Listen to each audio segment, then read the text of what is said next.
Olá, meus amigos, boa noite, boa tarde e bom dia. Eu estava lendo a história do Gerson Vaqueirinho, o rapaz de apenas 19 anos de idade que perdeu a sua vida. Os primeiros vídeos que apareceu para mim dele foram ele ainda dentro da cela, né? E a reportagem mostrando quando ele desceu. E aí eu vi muitos comentários negativos, comentários tristes, né? Que partiu de uma sociedade perdida, que não tem mais entendimento do que é a vida e não tem amor pela vida. E aí eu fui tentar entender a história do Gerson. Um rapaz de apenas 19 anos de idade, que tinha uma vida sofrida, rejeitado pela sociedade, foi tirado da família, foi tirado da mãe. Um rapaz que, na verdade, o sonho dele era cuidar de leões. O sonho dele era um sonho simples, de ir para a África e domar os leões. Infelizmente, isso não pôde acontecer. O Gerson, em algumas matérias, disse que ele tinha 10 passagens pela polícia, outra disse que ele tinha 16. Tudo por crimes que são, na verdade, irrelevantes, segundo a própria polícia. Crimes que não condenou ele e não condenava ele à prisão. O Gerson tinha um histórico de roubar, mas roubar coisas simples para trocar por comida para comer. E às vezes tinha pessoas que se apoderavam da inocência dele e mandavam ele roubar outras coisas. E ele não ia. Quando às vezes ele não ia, ele apanhava. Às vezes o Gerson tinha um sonho de quebrar um carro da polícia, como ele chegou a quebrar, jogar uma pedra que quebrou o vidro traseiro da polícia, para que em troca ele fosse preso, porque ele indo preso, segundo ele mesmo disse para a cuidadora que cuidou dele, ele disse: tia, eu indo preso, eu não apanho na rua. O Gerson quis voltar para a mãe, mas a justiça tirou esse direito dele poder voltar para a mãe. Ele cresceu um menino sem família, sem ninguém por perto, onde a próprios parentes diziam que não tinha condições de ficar com o Gerson, porque os problemas que ele tinha eram fortes, era um temperamento, sabe, que para lidar só quem é um profissional mesmo. E com isso, o Gerson entrou na jaula daquela leoa. Ninguém consegue dizer por que ele entrou, mas muita gente conseguiu traduzir o seguinte, que o Gerson entrou porque ele achava que ali era o fim de tudo e o fim da dor dele. O Gerson, na verdade, ele queria ser ouvido, onde o próprio Estado em si mandou fechar todas as clínicas que tratavam com pessoas que tinham problemas mentais, né? Problemas como o Jefferson tinha. O Gerson, na verdade, e não o Jefferson. E aí fica uma reflexão. As pessoas que diziam ele entrou porque ele quis, porque ali era o lugar do leão, então foi problema dele. Não. Quando você diz isso, você está dizendo o seguinte: ali é o meu lugar. O lugar verdadeiro da leoa não é preso em jaula, é ao ar livre, dentro da selva, da mata. E não no Brasil, lá na África. Não dentro de uma jaula. O animal não é objeto de espetáculo onde alguém paga para ir lá ver e dar risadinha, não. O animal tem a vida dele.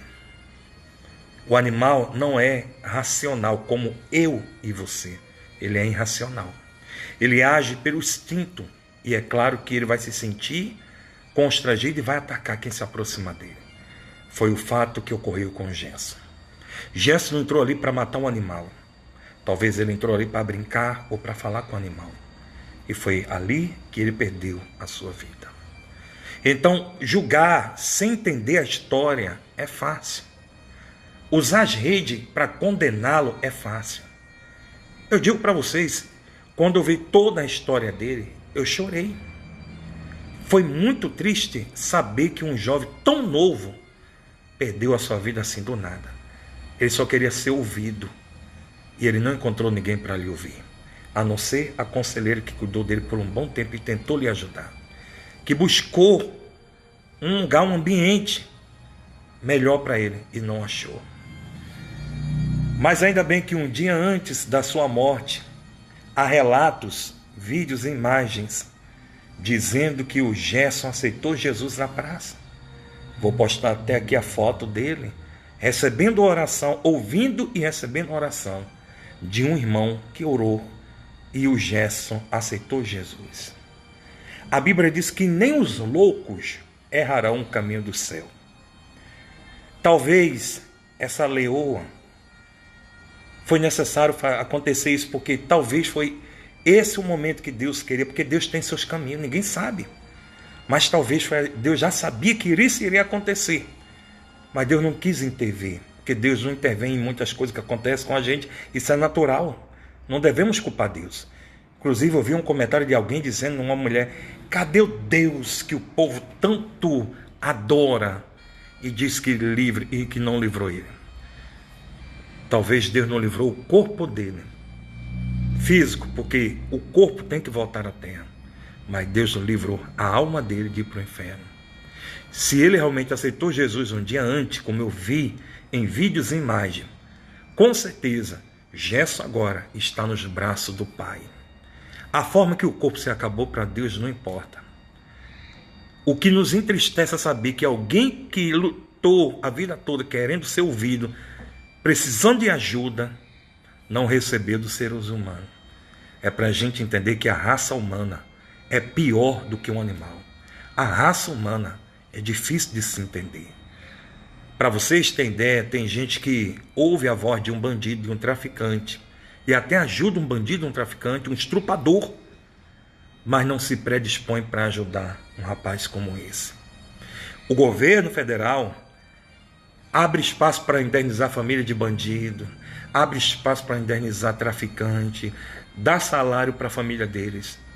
Cadê o governo aí agora para ajudar a família do Gerson, que perdeu esse rapaz? E para ajudar ele antes de tudo isso acontecer. É triste você ver que um ser humano, quanto mais ele precisa de ajuda, mais ele é desprezado. Você vê por aí. A gente que fala a verdade, tem gente que vê um vídeo desse, não está nem aí. Até nem acompanha a gente para saber de mais coisa.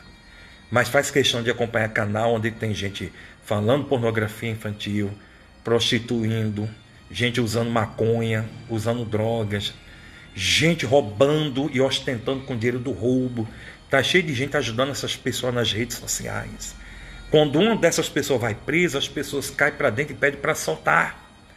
Mas o rapaz disse que realmente precisava da tua ajuda, viramos as costas. E se alguém me pergunta: moço, por que o senhor não ajudou? Porque eu não conhecia, não sabia. Vim saber agora.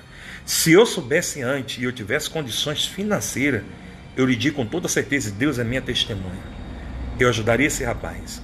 Eu lutaria para pregar a guarda dele. Eu adotei 3 filhos homens que não são meus. 3. E assinei no cartório, no fórum, na vara da infância e da adolescência, um compromisso de ajudar esses 3 jovens, educá-los, e mais 4 irmãos deles, porque o pai era usuário de droga e a mãe não tinha condições de cuidar. Eles tinham sido retirados da mãe e tinham ido para o abrigo. A família não tinha condições financeiras. Na época eu tinha. Hoje eu digo que eu não tenho uma condição como eu tinha antigamente, mas eu cuidei. Todos 3 hoje estão casados, são pais, são trabalhadores. Quantas pessoas apareceu para mim e disse: não dê apoio, não ajude, não bote na sua casa, o pai é ladrão, é maconheiro, o próprio pai dele já roubou a tua casa. Realmente, o pai dele roubou a minha casa, eu conheci eles através disso. Mas eu não olhei para isso, eu falei: se Deus, o que Deus me deu não foi só para mim, eu vou ajudar o próximo. E ajudei essas crianças, o Wellington, o Ellison e Luiz Felipe, todos 3 casados. Todos 3 que até hoje me têm como pai. Todos 3 que até hoje me respeitam. E os outros 4 irmãos dele: Vitória, Bianca, Yuri e Igor. Está entendendo? E eu louvo a Deus por essa oportunidade que Deus me deu. Então, quando alguém te pedir ajuda, não vira as costas para essa pessoa. Quando alguém que você vê necessita de ajuda, estenda as mãos e Deus vai te abençoar. Em vez de agora você julgar o rapaz, ore pela família dele e ore por todas as pessoas que teve e tem o mesmo problema que ele tinha. Que Deus em Cristo abençoe a sua vida.